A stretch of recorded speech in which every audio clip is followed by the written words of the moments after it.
بسم اللہ الرحمن الرحیم۔ السلام علیکم۔ جون کا مہینہ قریب ہے، مئی میں یا جون میں گورنمنٹ بجٹ پیش کرے گی۔ ایسے موقع پر ملک کی معاشی صورتحال کے حوالے سے بحث چھڑ جاتی ہے۔ آج کی نشست میں ہم اسلام کا نظام معیشت ڈسکس کریں گے۔ شاید تھوڑا سا طویل ہو جائے یہ سلسلہ، لیکن میں چاہوں گا کہ آپ میرے ساتھ رہیں اور مختصر سے انداز میں آپ کو بتاؤں کہ اسلام کے پیش نظر جو معاشی نظام ہے اس کی خصوصیات یا خد و خال کیا ہیں۔ سب سے پہلے تو دو مقدمات یا دو اصول جو بنیادی طور پر اسلام ہمیں سکھاتا ہے، قرآن اور سنت سے ہمیں ملتے ہیں، وہ یہ ہیں کہ اسلامی معیشت کی جو بنیاد ہے یا جو اس کے دو اصول ہیں وہ انفاق ہے اور سود کی ممانعت ہے۔ اسلام میں انفاق کی اہمیت اور انفاق کا مقصد یہ ہے کہ انسان اپنی ذات سے لے کر اپنے خاندان اور پھر معاشرے پر اپنی دولت کو خرچ کرے، اپنے فرائض کو پورا کرے اور لوگوں کی فلاح اور بہبود کے لیے اپنی دولت کو استعمال میں لے کر آئے۔ اور اسی طرح اس دولت کو اپنے پاس انداز کرنے کے بجائے اور جمع کرنے کے بجائے اور اس سے تجوری بھرنے کے بجائے اس کو سرمایہ کاری میں لگائے، اس کو انویسٹ کرے اور اس کے ذریعے منافع کمائے اور معاشرے کے اندر اپنا کردار ادا کرے۔ حضرت عمر رضی اللہ تعالیٰ عنہ کے دور میں جب مسلمانوں کو وظیفہ ملنا شروع ہو گیا اور اس لحاظ سے مسلمانوں نے کام کاج چھوڑ دیا، انہیں نظر آیا کہ معاشرہ سٹیگنٹ ہو جائے گا، تو انہوں نے لوگوں کو یہ تاکید کی کہ وظیفہ جو انہیں ملتا ہے اس کو کام میں لے کر آئیں، اس کے ذریعے کوئی کاروبار کریں، اس کے ذریعے کوئی انویسٹمنٹ کریں اور اپنے مال کو بڑھانے کا اور اپنے وسائل کو بڑھانے کا بندوبست کریں، تاکہ ان کے اندر بھی کوئی اسٹیگننسی نہ آئے اور معاشرے کے اندر بھی ایک پھیلاؤ اور بڑھوتری اور ڈیولپمنٹ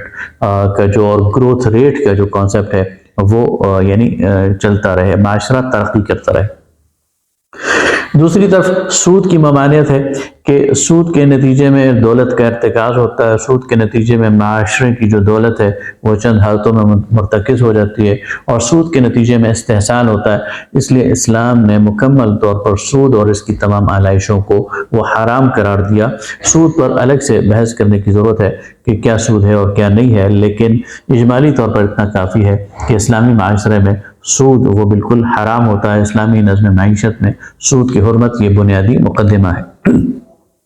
ان دو چیزوں کے علاوہ 9 ضابطے ایسے ہیں جو اسلام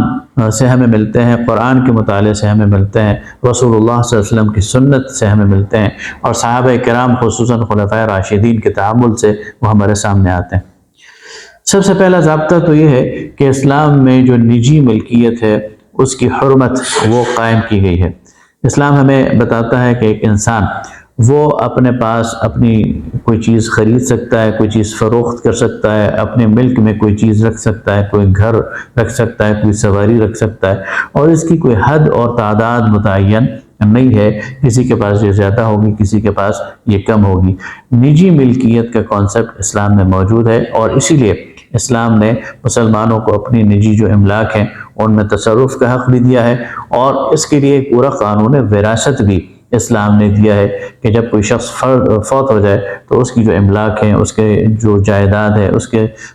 جو پاس پیسے ہیں، اس کے پاس جو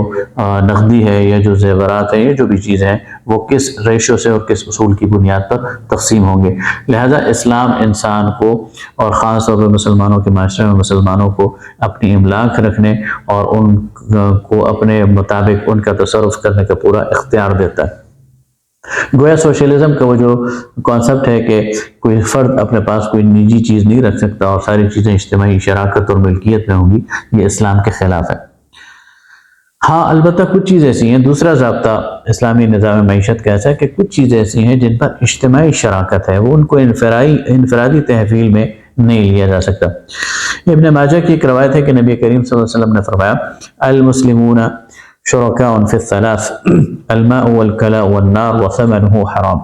مسلمان یا اسلامی معاشرہ وہ شریک ہیں اور مشترکہ ان کی ملکیت ہے 3 چیزیں، پانی اور چراگاہیں اور جنگلات اور آگ، اور ان کی قیمت وصول کرنا یہ حرام ہے۔ اس سے ہم یہ اصول اخذ کر سکتے ہیں کہ پانی کے جتنے بھی سورسز ہیں اسی طرح جنگلات اور چراگاہیں ہیں اور جتنے بھی نیچرل ریسورسز ہیں اور معدنیات ہیں، اور اسی طرح جتنی بھی جو انرجی ہے یعنی پیٹرول ہے، گیس ہے، ان سب کو نجی ملکیت میں نہیں دیا جا سکتا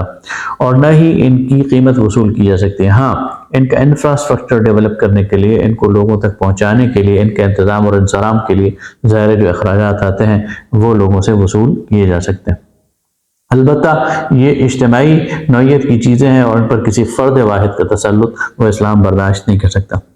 تیسرا ضابطہ وہ اخلاقی فساد کا ہے۔ اسلام ہر اس معاشی سرگرمی کو بین کرتا ہے جس کے نتیجے میں اخلاقی فساد پیدا ہوتا ہے۔ یہی وجہ ہے کہ قرآن پاک میں سورہ المائدہ میں اللہ تعالیٰ نے فرمایا انما الخمر والمیسر والانصاب والازلام رجس من عمل الشیطان فاجتنبوہ۔ اس میں جوا بھی آ جاتا ہے، اس میں سٹے بھی آ جاتے ہیں اور اس میں سود بھی آ جاتا ہے۔ یہ وہ چیزیں ہیں جس سے انسان کے اندر اخلاقی فساد بھی آتا ہے، معاشرے کے اندر بھی فساد پیدا ہوتا ہے اور لڑائی جھگڑوں کی تک بھی نوبت آ جاتی ہے، قتل مقاتلے تک بھی نوبت آ جاتی ہے۔ تو ہر وہ کام جس کے ذریعے ایک شخص کا مال دوسرے شخص کی طرف ناجائز طریقے سے منتقل ہو اور اس کے نتیجے میں کوئی اخلاقی فساد پیدا ہو، اسلام نے اس کو بین کیا۔ چوتھا ضابطہ اسلام ہمیں یہ سکھاتا ہے کہ جو بھی ٹرانزیکشن ہو، جو بھی مالی معاملہ ہو، جو بھی کاروبار ہو، جو بھی لین دین ہو، اس کی تحریر ہونی چاہیے اور اس پر شہادت ہونی چاہیے۔ قرآن پاک میں سورہ بقرہ میں اللہ تعالیٰ فرماتے ہیں لا تسأموا ان تكتبوا صغيرة او كبيرة، چاہے معاملہ چھوٹا ہو یا بڑا ہو اسے لکھنے میں تساہل سے کام نہ لو، اور پھر فرمایا کہ اس پر گواہ بھی قائم کیا کرو۔ لہذا جتنے بھی معاملات ہیں، جتنے بھی کاروبار ہیں، جتنے بھی ٹرانزیکشنز ہیں، ان میں تنازعات سے بچنے کے لیے اسلام کے یہ اصول کہ انہیں تحریر اور شہادت کے مرحلے سے گزارنا چاہیے۔ پانچواں ضابطہ شریعت، قانون اور اسلام ہمیں معاشی حوالے سے یہ دیتا ہے کہ جو شخص، جو فرد مال کو ہینڈل کرنے کی اہلیت نہیں رکھتا، مال اس کے سپرد نہ کیا جائے۔ اس لیے فرمایا لا تؤتوا السفهاء اموالکم التي جعل اللہ لکم قیاما، ان ناسمجھ لوگوں کو اپنا مال نہ دو جس کو اللہ نے تمہارے لیے قیام کا ذریعہ بنایا۔ یہ بنیادی ہدایت تو ان اولیاء کو ہے جن کے سرپرستی میں یتیم پل بڑھ رہے ہیں کہ جب تک وہ خود سے اس قابل نہ ہو جائیں، سن رشد کو نہ پہنچ جائیں کہ اپنے مال کو ہینڈل کر سکیں، ان کو ان کا مال نہ دیا جائے، اس لیے کہ وہ ضائع کر دیں گے۔ لیکن یہ بلیغ ہدایت ہے اور اس سے مراد یہ ہے کہ ہر وہ فرد جو مال کو ہینڈل نہیں کر سکتا، جو کاروبار کو ہینڈل نہیں کر سکتا، جو سرمایہ کو ہینڈل نہیں کر سکتا اور جو اپنے نفع اور نقصان کو پہچان نہیں سکتا، تو اس کے حوالے مال نہ کیا جائے، وہ ضائع کر دے گا اور اس کے نتیجے میں معاشرے کو نقصان ہوگا، اس لیے کہ یہ مال معاشرے کی قیام کا ذریعہ ہے۔ اگلا جو ضابطہ، چھٹا ضابطہ اسلام ہمیں دیتا ہے معاش کے حوالے سے اور معیشت کے حوالے سے، وہ تحدید محاصل ہے۔ اسلامی حکومت زکوٰۃ کے علاوہ کوئی بھی چیز زبردستی اپنے شہریوں سے حاصل نہیں کر سکتی۔ اس لیے نبی کریم صلی اللہ علیہ وسلم نے فرمایا، اور ابو داؤد کی یہ روایت ہے کہ لا يدخل الجنت صاحب مکس، چنگی لینے والا، ٹیکس لینے والا، زبردستی لوگوں سے مال بٹورنے والا، وہ جنت میں داخل نہیں ہوگا۔ لہٰذا حکومت کوئی بھی ٹیکس شہریوں کی آزاد مرضی کے خلاف نہیں لگا سکتی۔ ہاں، شہری کسی سول کانٹریکٹ میں آ کر اپنے آزاد مرضی سے یا اپنے پارلیمان کے تھرو کچھ ذمہ داریاں اپنے اوپر لیں اور اپنے مال کا کوئی حصہ ریاست کے حوالے کریں اور ریاست سے اس کے بدلے میں کچھ خدمات لیں، تو ایسا ہو سکتا ہے اور یہ کانٹریکٹ کیا جا سکتا ہے، لیکن اس کے لیے آزاد مرضی یہ شرط ہے۔ ساتواں ضابطہ جو اسلام ہمیں دیتا ہے وہ ارتکاز دولت کی ممانعت ہے۔ اسلام دولت کی گردش اور سائیکلنگ کی بات کرتا ہے کہ یہ جو دولت ہے یہ معاشرے کے ہر طبقے تک جائے، ہر عضو تک پہنچے۔ جس طرح کہ سالے خون پورے بدن میں چلتا ہے، اسی طرح یہ بھی یہ جو دولت ہے یہ معاشرے میں گردش کرے۔ اس لیے فرمایا لِكَيْ لَا دُولَةً بَيْنَ الْأَغْنِيَاءِ مِنْكُمْ،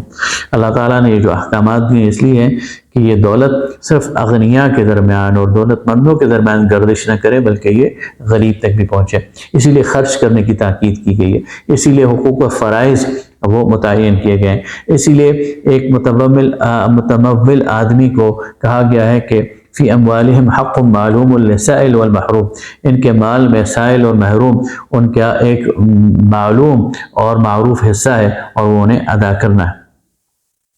8واں ضابطہ اس میں بہت زبردست ہے، اور وہ یہ ہے کہ فیوچر جنریشن، مستقبل میں آنے والی نسلوں کے حق کو بھی محفوظ کیا گیا۔ اس لیے سورہ حشر میں فرمایا والذین جاءوا من بعدہم، وہ لوگ جو بعد میں آنے والے ہیں ان کا بھی حق ہے۔ اسی بنیاد پر حضرت عمر رضی اللہ تعالیٰ عنہ نے واجب الشان اجتہاد کیا، جس کی نتیجے میں آج بھی امت مسلمہ کو بہت فائدہ ہو رہا ہے۔ عراق کی جو زمینیں فتح ہوئیں اور وہ مسلمانوں کے قبضے میں آئیں، تو یہ سوال پیدا ہوا کہ ان کا کیا کیا جائے، اور ایک حل یہ پیش کیا گیا کہ اس کو تقسیم کر دیا جائے لوگوں کے درمیان۔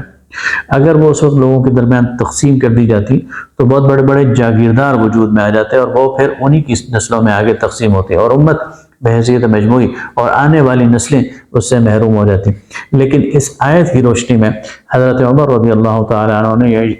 اجتہاد کیا، اور صحابہ کرام رضوان اللہ تعالیٰ علیہم اجمعین کو اس پر قائل کیا کہ نہیں، یہ فیوچر جنریشنز کا حق ہے۔ تو زمین کے وہ وسائل، آج گیس، آج پیٹرول، آج پانی کے ذخائر اور معدنیات، ہمارے پہاڑوں کے اندر جو معدنیات ہیں، سونا ہے، چاندی ہے، تانبا ہے، اور یورینیم ہے، اور بہت ساری چیزیں ہیں، ان پر فیوچر جنریشنز کا حق ہے، اور ان کو ان کے لیے محفوظ رکھنا اور ان کے استعمال کے لیے اس کی راہیں بنانا، یہ بھی اسلامی معیشت کا ایک اصول ہے، اور اس کو مد نظر رکھنا چاہیے۔ اور 9واں اصول اسلامی معیشت کا یہ ہے کہ کفالت عامہ۔ سورہ توبہ میں زکوٰۃ کے حوالے سے جو 8 مدات بیان فرمایا، تو شروع یہ بات کی ہے کہ انما الصدقات للفقراء، کہ یہ صدقات تو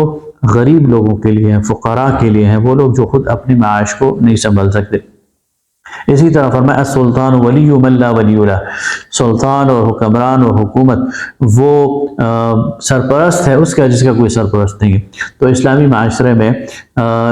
یہ جو بھی غریب ہوگا، جو بھی تنگ دست ہوگا، اس کی پوری مدد کی جائے گی، یہاں تک کہ انہی 8 مدات